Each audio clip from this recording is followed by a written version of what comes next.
Welcome to God of the Wilderness. Today we are embarking on a fascinating voyage into the world of ancient myths and celestial mysteries as we explore the intriguing connections between these age-old stories and modern UFO phenomena.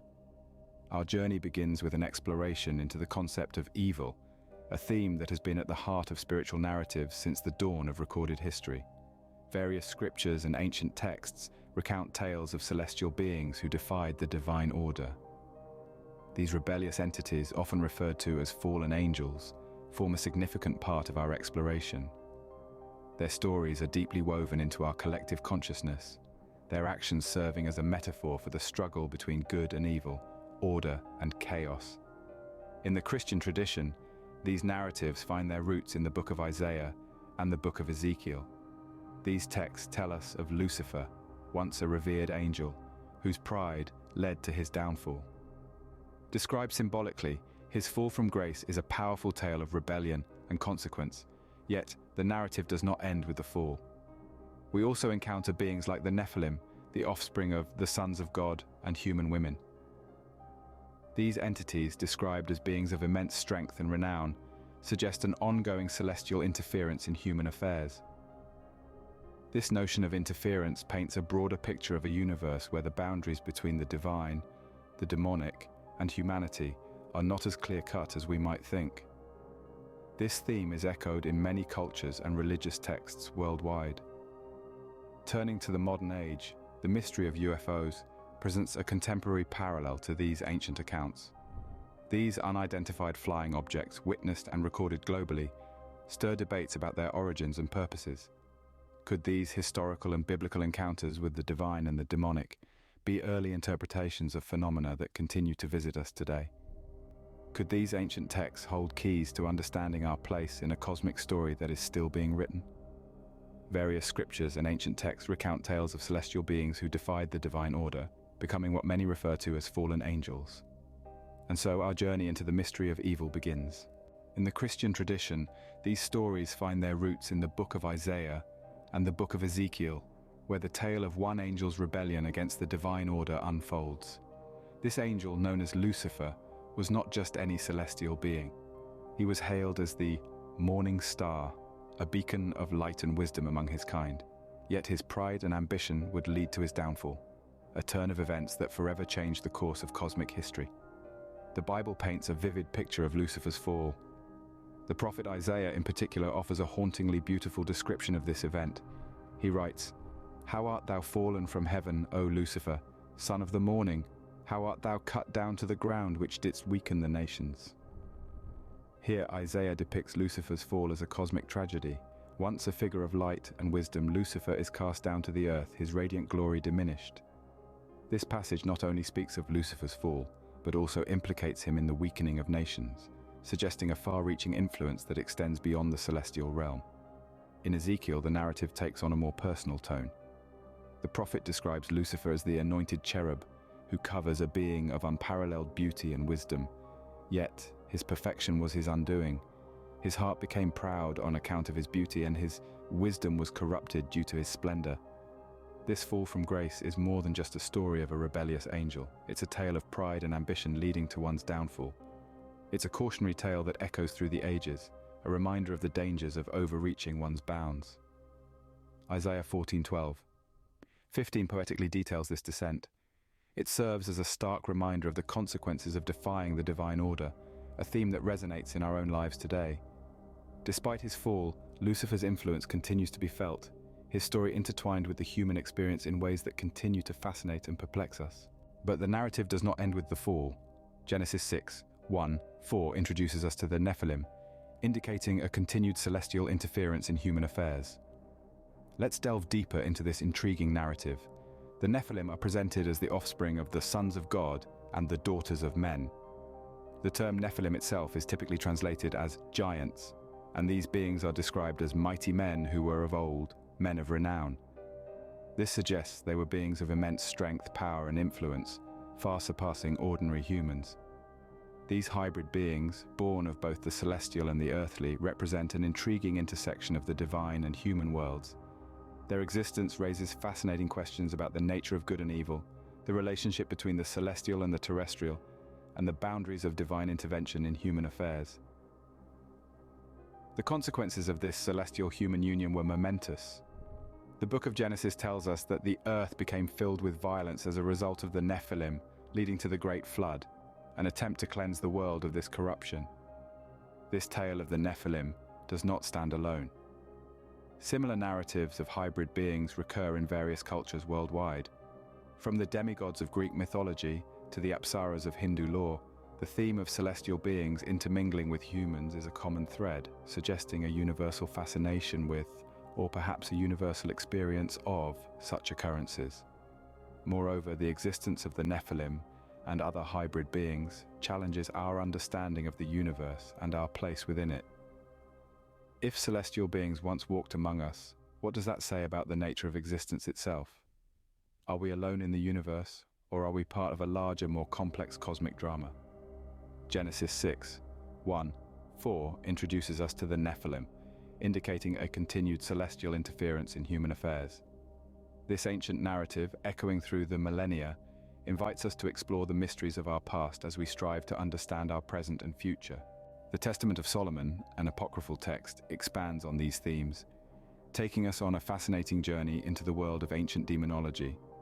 This text, believed to be penned down in the 1st to 3rd centuries CE, presents a narrative that intertwines the human, the divine, and the demonic in a way seldom seen in other scriptures. The Testament of Solomon portrays King Solomon not merely as a wise ruler, but as a master of the demonic realm. It tells of how Solomon was gifted a magical ring by the archangel Michael, enabling him to command demons and utilize their powers for his purposes. This ring, known as the Seal of Solomon, became a legendary symbol of power and control over the supernatural. In this narrative, Solomon employs these supernatural beings in the construction of his magnificent temple, a feat that would have seemed impossible by human standards alone.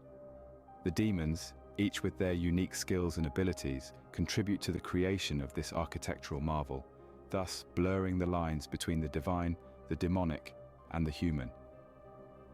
But the Testament of Solomon is more than just a tale of power and architecture. It offers a detailed catalogue of demons, each with their unique attributes, abilities, and even hierarchies.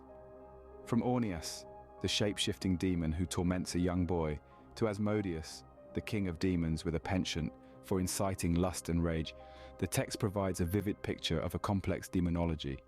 The demons in the Testament of Solomon are not merely evil entities, but represent various aspects of the human condition, from disease and pain to negative emotions and vices.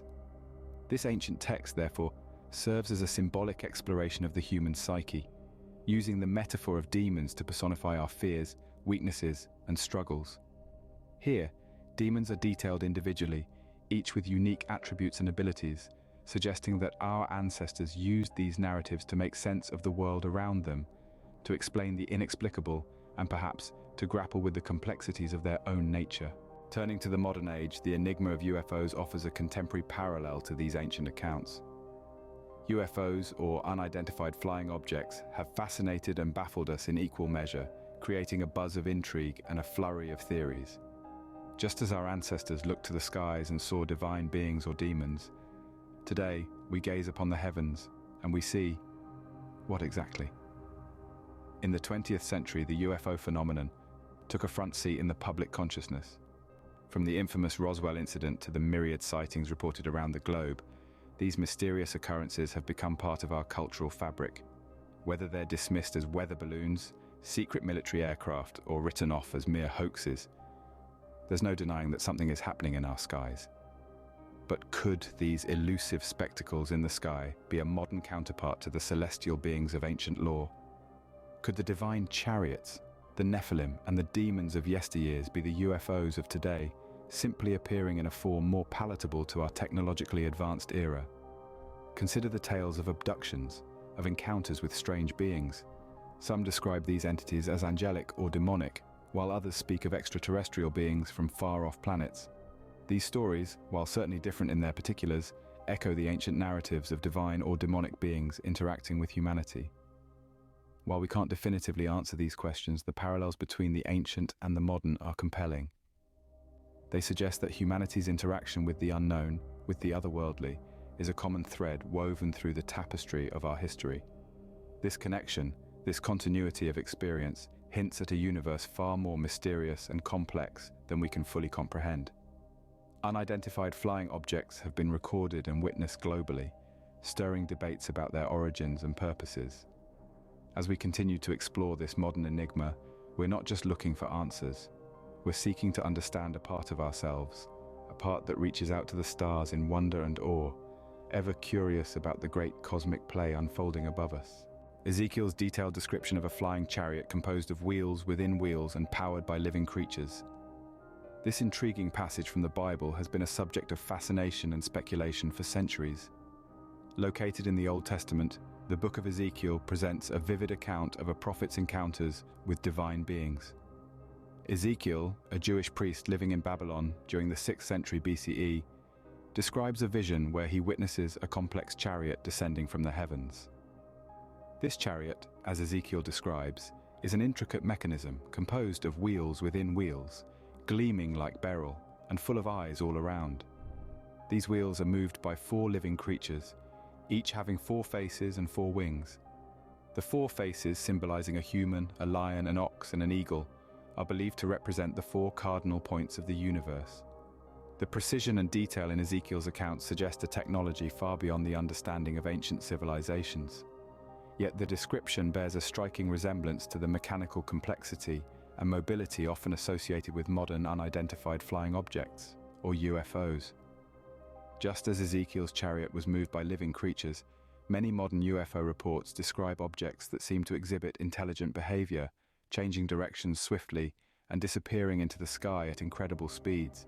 The eyes in the wheels could be likened to the lights often reported on UFOs, while the gleaming beryl could be interpreted as their metallic sheen. Ezekiel's account has been interpreted in numerous ways over the centuries. Some see it as a metaphorical prophecy or a religious vision, while others draw parallels with the extraterrestrial hypothesis, positing that Ezekiel might have encountered advanced technology from an alien civilization. Whether a divine revelation or an early UFO sighting, the chariot of Ezekiel presents a captivating mystery that continues to intrigue scholars, theologians, and ufologists alike. It stands as a testament to humanity's enduring fascination with the unknown, the celestial, and the possibility of otherworldly visitors. Ezekiel 1:16 suggests a celestial technology beyond ancient understanding, often compared to modern reports of UFOs. What if these historical and biblical encounters with the divine and the demonic are early interpretations of phenomena that continue to visit us today? Could it be that our ancestors attempted to make sense of these enigmatic experiences by weaving them into their spiritual narratives, giving birth to myths and legends that have stood the test of time? In the light of modern scientific understanding, we may be tempted to dismiss these ancient accounts as mere fabrications of a primitive mind. However, as we delve deeper into the realm of quantum physics and interstellar travel, we find ourselves grappling with concepts that would seem just as fantastical to our ancestors. Consider the phenomenon of quantum entanglement, where particles, no matter how far apart, seem to communicate instantaneously. This notion defies our conventional understanding of space and time, leading some to postulate the existence of parallel dimensions. Now imagine trying to explain this concept to a civilization thousands of years ago.